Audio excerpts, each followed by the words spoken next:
Sa ngalan ng Ama at ng Anak at ng Espiritu Santo, Amen. ang pagpapala ng ating Panginoong Hesu Kristo, ang pag-ibig ng Diyos Ama, at ang pagkikipagkaisa ng Espiritu Santo naway sumainyong lahat. At sumaiyo rin. Mga kapatid, tinipon tayo bilang mga kaanib ng angkan ng Diyos. Kaya dumulog tayo sa maawaing Panginoong nagpapatawad ng lubos. Sinugong tagapagpagaling sa mga nagsisisi, Panginoon, kaawaan mo kami. Panginoon, kaawaan mo kami. Dumating na tagapag-anyayang mga makasalanay magsisi, Kristo, kaawaan mo kami. Kristo, kaawaan mo kami. Nakaluklok ka sa kanan ng Diyos Ama para ipamagitan kami. Panginoon, kaawaan mo kami. Panginoon, kaawaan mo kami. Kaawaan tayo ng makapangyarihang Diyos, patawarin tayo sa ating mga kasalanan at patnubayan tayo sa buhay na walang hanggan. Amen. Manalangin tayo. Ama naming makapangyarihan, nililiwanagan ng iyong maaasahang ilaw ang mga naliligaw na iyong pinababalik sa daan para ikaw ay matagpuan. Ang mga kabilang sa nananalig sa iyong anak ay pagkalooban mong makapagwaksi sa tanang salungat sa ngalang Kristiyanong sa iyo'y tinanggap upang ito ay talagang mapangatawan ng ganap sa pamamagitan ni Hesu Kristo kasama ng Espiritu Santo magpasawalang hanggan. Amen. Magsipo po ang lahat.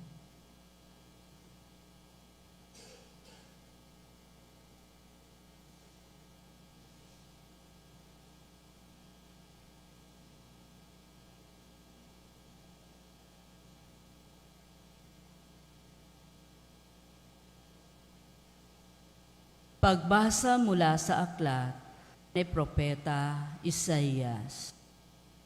Noong mga araw na iyon, nagkasakit ng malubha si Ezekias, kaya siya'y dinalaw ni Isaias na anak ni Amos. Sinabi niya sa hari ang utos na ito ng Panginoon, ipatawag mo ang iyong sambahayan at gawin mo na ang iyong mga huling habilin, sapagkat hindi ka na gagaling. Pagkarinig nito, humarap siya sa dingding at nanalangin. O Panginoon, alam mo kung paano ako namuhay sa iyong harapan. Naglingkod ako sa iyo ng tapat, at ang ginawa ko'y pawang nakalulugod sa iyong paningin. Pagkatapos, nanangis siya ng malakas. Nagsalita uli ang Panginoon kay Isaias. Wika sa kanya, sabihin mo kay Ezekias ang sinasabi ng Panginoon, ang Diyos ng iyong ninunong si David. Nakita ko ang iyong pagluha at narinig ko ang iyong dalangin, kaya 15 taon ka pang mabubuhay. Hindi lamang iyon, ikaw at ang lungsod na ito'y hindi maaano, pagkat ipagtatanggol ko kayo laban sa hari ng Assyria. Si Isaias ay nagpakuha ng pantapal na igos para sa bukol ni Ezekias. Gumaling naman ito, at itinanong ni Ezekias, ano ang magiging palatandaan na ako'y maaari nang umakyat sa templo? Ito ang palatandaang ibibigay sa iyo ng Panginoon para patunayang tutup din niya ang kanyang pangako. Ang anino ng urasan sa palasyo ni Haring Agas ay pababalikin niya ng 10 guhit. At gayon nga ang nangyari. Ang salita ng Diyos. Salamat sa Diyos. Sana mong tugunan ang ating pong itutugon. Buhay ko'y iyong iniligtas, pag-iral ko'y walang wakas. Ulitin po natin. Buhay ko'y iyong iniligtas, pag-iral ko'y walang wakas. Minsay nasabi kong sa katanghalian ng buhay, ako ay papanaw. Sa daigdig ng patay, ako masasadlak upang manatili roong walang hanggan. Tugon. Buhay ko'y iyong iniligtas, pag-iral ko'y walang wakas. At nasabi ko ring di makikita ang Panginoon at sinumang nabubuhay. Tugon. Buhay ko'y iyong niligtas, pag-iral ko'y walang wakas. Katulad ng tulang tirahan ng pastol, inalis sa akin ang aking tahanan. Ang abang buhay ko'y pinuputol mo na tulad ng tila sa isang habilan. Tugon. Buhay ko'y iyong iniligtas, pag-iral ko'y walang wakas. O poon ang mga nilikha ay nabubuhay dahil sa iyo. Ako'y pagalingin at ang aking lakas sana'y ibalik mo. Tugon. Buhay ko'y iyong iniligtas, pag-iral ko'y walang wakas. Magsitayo po lahat.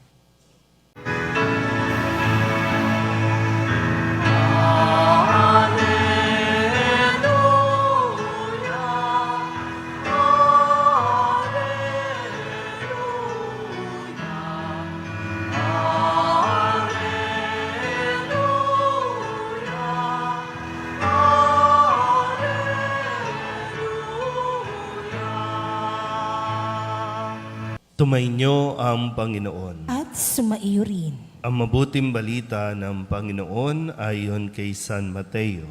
Papuri sa iyo, Panginoon. Noong panahong iyon, isang araw ng pamamahinga, naparaan si Jesus sa triguhan. Nagutom ang kasama niyang mga alagad, kaya't nangitil sila ng uhay at kinain ang mga butil. Nang makita ito ng mga Pariseo, sinabi nila sa kanya, "Tingnan mo ang ginagawa ng iyong mga alagad. Bawal iyan kung araw ng pamamahinga." Sumagot si Jesus, "Hindi ba ninyo nabasa ang ginawa ni David nang magutom siya at ang kanyang mga kasama? Pumasok siya sa bahay ng Diyos at kumain ng tinapay na handog sa Diyos, at pinakain din niya ang kanyang mga kasama. Labag sa kautusan na kanin nila ang tinapay na iyon, sapagkat ang mga saserdote lamang ang may karapatang kumain niyon. Hindi pa ba ninyo nababasa sa kautusan ni Moises na tuwing araw ng pamamahinga, lumalabag sa batas tungkol sa araw na ito ang mga saserdote sa templo? Gayunman, hindi nila ipinagkakasala iyon. Sinasabi ko sa inyo, naririto ang isang higit na dakila kaysa templo. Hindi sana ninyo hinatulan ang mga walang sala kung alam ninyo ang kahulugan ng mga salitang ito. Habag ang ibig ko, hindi hain. Sapagkat ang araw ng pamamahinga ay nasa ilalim ng kapangyarihan ng Anak ng Tao. Ang mabuting balita ng Panginoon. Pinupuri ka namin, Panginoong Heso Kristo. Isang magandang umaga po sa inyong lahat. Ngayon po ay Biyernes ng 15 linggo sa karaniwang panahon. At ipaalala ko lang po, isa sa 10 utos na ibinigay ng Panginoon sa tao ay ang ipangilin ang araw ng pamamahinga. Yan po yung unang bahagi ng 10 utos patungkol sa ating pong ugnayan sa Diyos. Sagrado ang araw ng pamamahinga. Kailangan tumigil sa pagtatrabaho ang mga tao para nang sa ganon ay makapaghandog sila, makapag-alay, makapagpuri at makasamba sa Diyos. Sa 7 araw na nilikha ng Diyos na ibinigay sa tao, isang araw kailangan magpahinga. Kaya mahalaga at sagrado ang araw ng pamamahinga. Bahagi po ng ating katisismo na itinuturo sa atin, lalo na sa simbahang Katoliko, na kasalanan ang hindi dumalo sa araw ng pamamahinga o sa kasalukuyan, no, yung mga salita ay pag hindi ka nagsimba sa araw ng linggo, ituturing na mortal na kasalanan. Malinaw po ba yun? Pero siyempre, hindi lang yan basta ipapataw na ay makasalanan ka kasi hindi ka nagsimba. Mayroon tayong mga tinitingnan na dahilan bakit hindi nakapagsimba. Yan ba talaga ay deliberate na nagdesisyon ka na hindi ka magsisimba?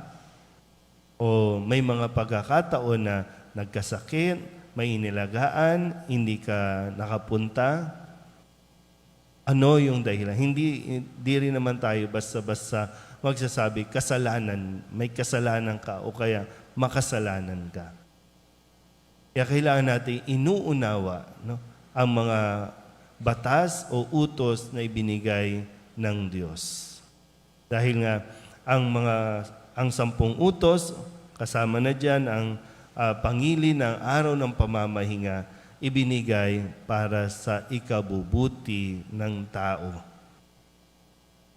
Hindi lang para sa sarili niya, maging sa kanyang pakikipagkapwa-tao. So ngayon, sa ating ebanghelyo, narinig natin itong mga may alam sa batas. Mga nagtuturo at nagpapatupad sa batas, pero medyo nakakalimutan na nila yung pinaka puso ng batas. Mahirap po yung mauwi tayo sa pagiging rigid. Yung gagamitin natin ang mga batas. At ito yung nagiging dahilan para hindi tayo magkaroon ng magandang ugnayan. Kasi para lang tayong nisasalita rin natin na namumulis lang tayo. Puro bawal, bawal, bawal, bawal. Pero nakakalimutan natin yung mga bagay na paano natin ito mas ituturo, paano natin ito mas maipapaliwanag sa kanila. Dahil hindi naman lahat ay aware, kahit nga tayo ay majority Katoliko nito sa bansa natin, maraming mga tao pa rin ang hindi alam kung ano ang mga utos ng Diyos. Hindi rin tayo pwede maging rigid na dahil alam natin, basta na lang natin ipapataw, basta na lang natin ihahatol sa kanila na makasalanan sila. Kaya masigit yung hamon para sa ating lahat. Kaya nga sabi ni Jesus, kailangan natin mas maging mahabagin. Mahirap yung nagsisimba nga tayo kasi nga nagsisimba tayo dahil magiging makasalanan tayo. Bawal kasi. Kung yun lang yung magiging nasa isipan natin, no wonder magiging rigid talaga tayo sa paghusga ng iba na hindi sumusunod ng mga dapat at hindi dapat gawin sa araw ng pamamahinga. Tingnan po natin din kung ano ang ating mga nagiging pag-uugali, nagiging pagkilos. Ngayon na nalalaman natin ang mga utos mula kay Jesus na ipinapaliwanag niya ng mas malalim at ng mas madaling maintindihan ng mga tao. Mas gustong na makita sa atin na mas nagiging compassionate tayo o mas nagiging mahabagin tayo, inuunawa natin yung bawat sitwasyon bago tayo humatol o humusga. Amen?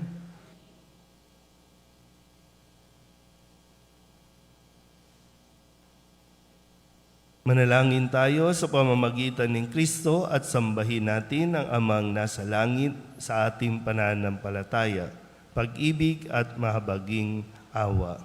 Ang ating pong itutugon, Panginoon ng awa, basbasan mo kami. Panginoon ng awa, basbasan mo kami.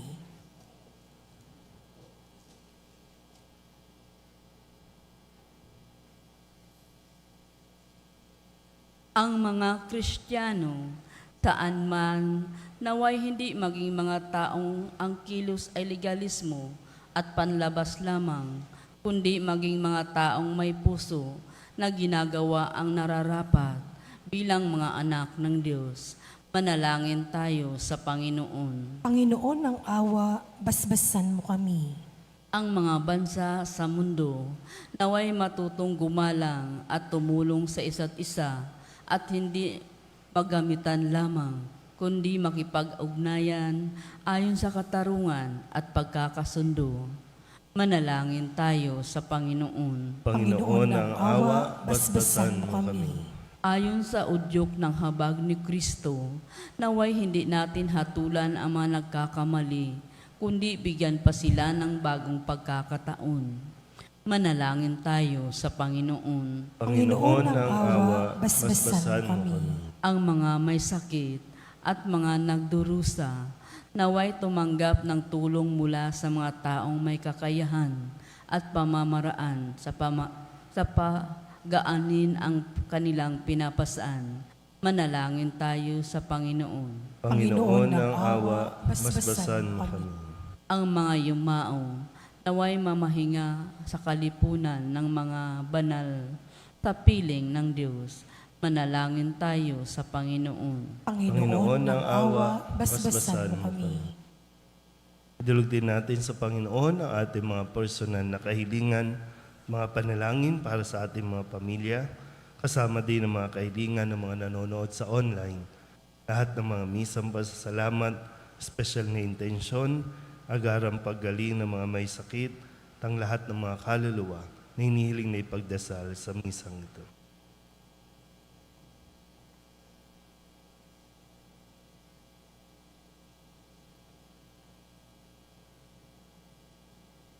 Ang lahat ng ito hinihiling namin sa ngalan ni Kristo, ang aming Panginoon. Amen. Magsiupo po ang lahat.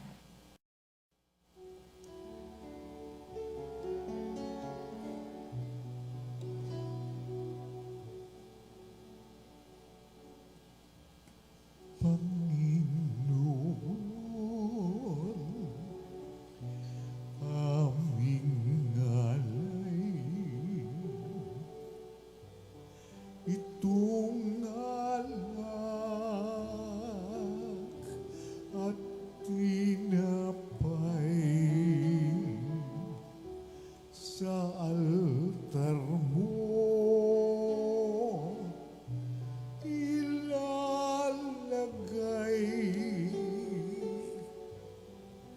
Tanggapin sa iyong kamay.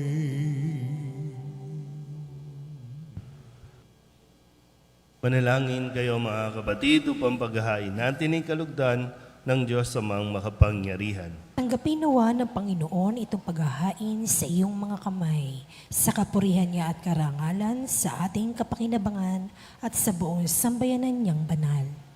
Ama naming lumikha, tunghayan mo ang mga alay na ng iyong sumasamong sambayanan at tanggapin mo ang mga ito para madagdagan ang iyong kabanalan sa mga nananalig na tunay sa pamamagitan ni Jesucristo kasama ng Espiritu Santo magpasawalang hanggan. Amen. Tumainyo ang Panginoon. At sumaiyo rin. Itaas sa Diyos ang inyong puso at diwa. Itinaas na namin sa Panginoon. Pasalamatan natin ang Panginoong ating Diyos. Parapat na siya ay pasalamatan.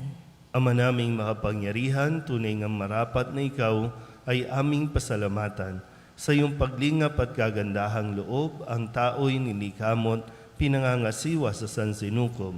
Sa hangad mong siya'y iwastong lubos, siya'y pinagdusa mo sa kanyang pagtalikod. Sa iyong paggiliw, iyong ipinahintulot na makabalik siya sa pamamagitan ni Kristo Jesus. Kaya kaysa ng mga anghel na nagsisiawin ng papuri sa iyo, nang walang humpay sa kalangitan, kami nagbubunyi sa iyong kadakilaan.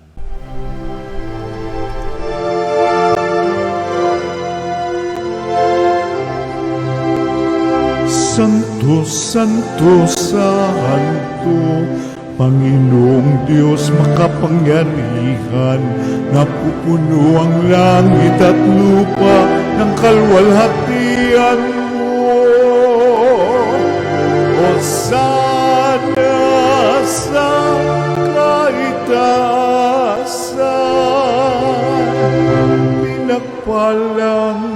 paririto sa ngalan ng Panginoon.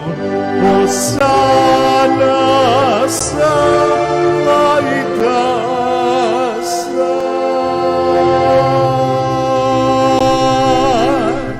Ama naming banal, ikaw ang bukal ng tanang kabanalan.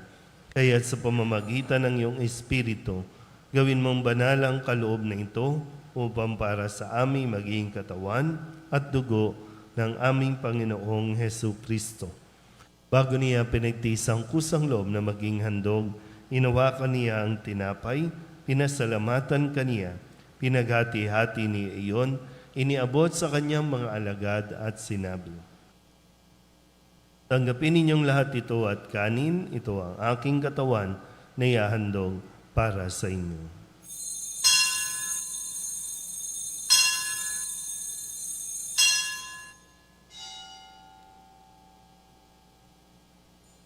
Gayun din naman ang matapos ang hapunan, hinawakan niya ang kalis, muli kaniyang pinasalamatan. Iniabot niya ang kalis sa kanyang mga alagad at sinabi, "Tanggapin ninyong lahat ito at inumin. Ito ang kalis ng aking dugo ng bago at walang hanggan tipan. Ang aking dugo na ibubuhos para sa inyo at para sa lahat sa kapagpapatawad ng mga kasalanan. Gawin ninyo ito sa pag-alaala sa akin."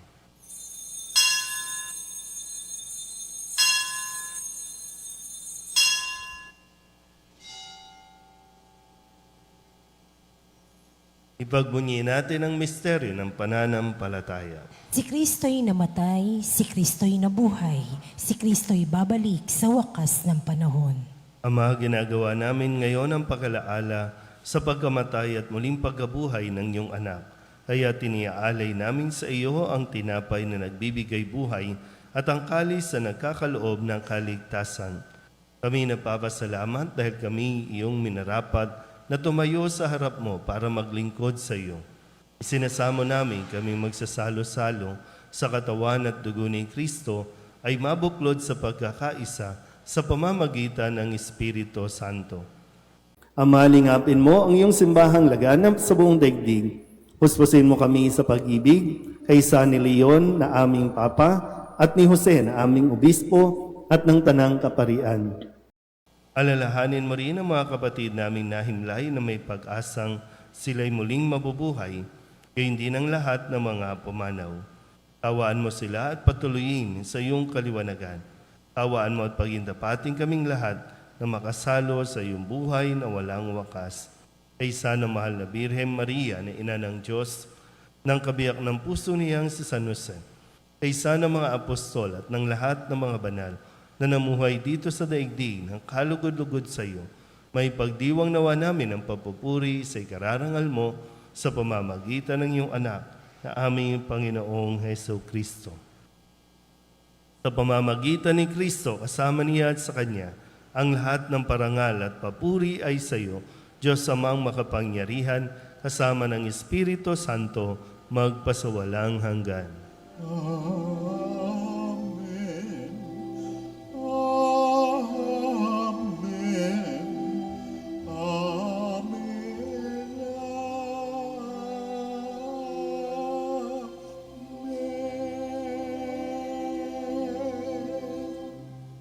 Sa tagubilin ng mga nakagagaling na utos at turo ni Jesus sa Panginoon natin at Diyos, ipahayag natin ang lakas loob.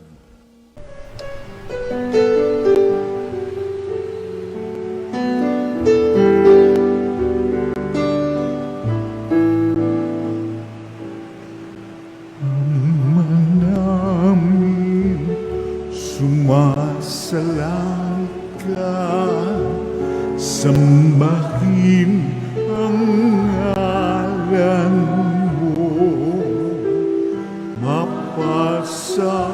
mapasamin ang kaharian mo, sundin ang loob mo, dito sa lupa para ng sa langit. Bigyan mo po kami ngayon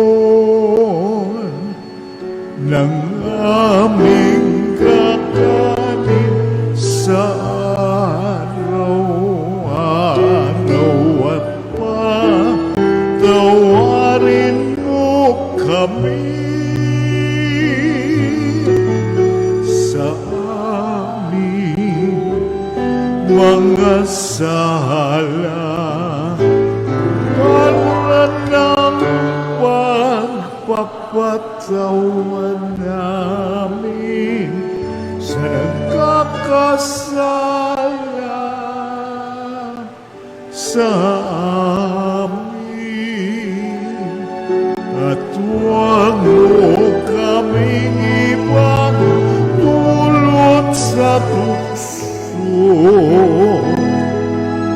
at yadya mo kami sa lahat ng masama. Inihiling namin kami iadya sa lahat ng masama, pagkalooban ng kapayapaan araw-araw, iligtas sa kasalanan at ilayo sa lahat ng kapahamakan, samantalang aming pinananabikan ang dakilang araw ng pagpapahayag ng tagapagligtas naming sa Jesucristo. Sapagkat iyo ang kaharian at ang kapangyarihan at ang kapurihan magpakailanman. Amen. Panginoong Jesucristo, sinabi mo sa iyong mga apostol, kapayapaan ang iniiwan ko sa inyo, ang aking kapayapaan ang binibigay ko sa inyo. Tunghayan mo ang aming pananampalataya at huwag ang aming mga pagkakasala. Pagkalooban mo kami ng kapayapaan at pagkakaisa ayon sa iyong kalooban, kasama ng Espiritu Santo, magpasawalang hanggan. Amen. Ang kapayapaan ng Panginoon ay laging sumainyo. At sumaiyo rin. Magbigayin po tayo ng kapayapaan sa isa't isa.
Ito ang kordero ng Diyos.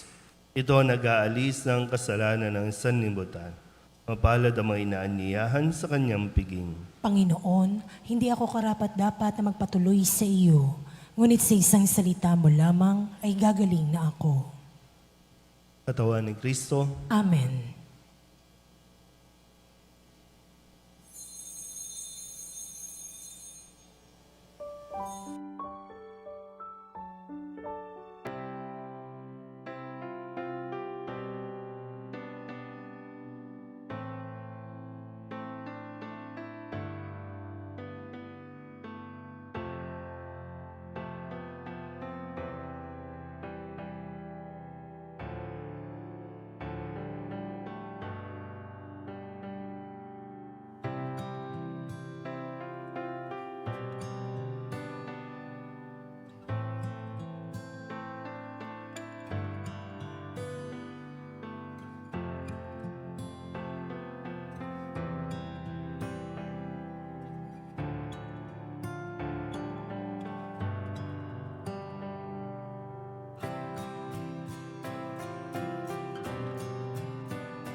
manalangin tayo.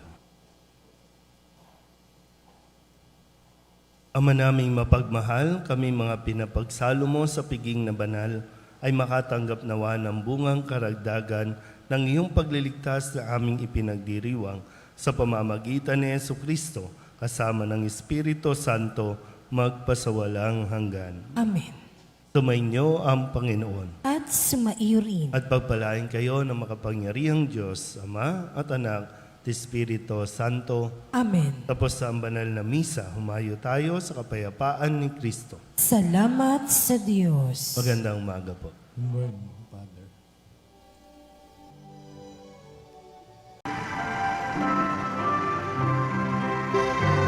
Nuestro Padre Jesus Nazareno, sinasamba ka namin, pinipintungo ka namin, aral mo ang aming buhay at kaligtasan.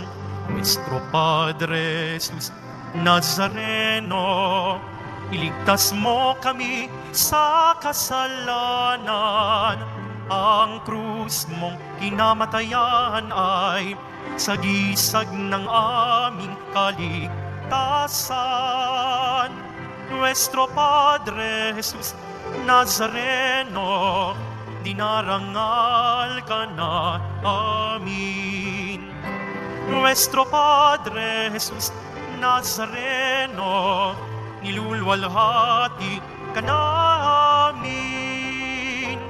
Nuestro Padre Jesus Nazareno, dinarangal ka na amin. Nuestro Padre Jesus Nazareno, nilulwalhati ka namin.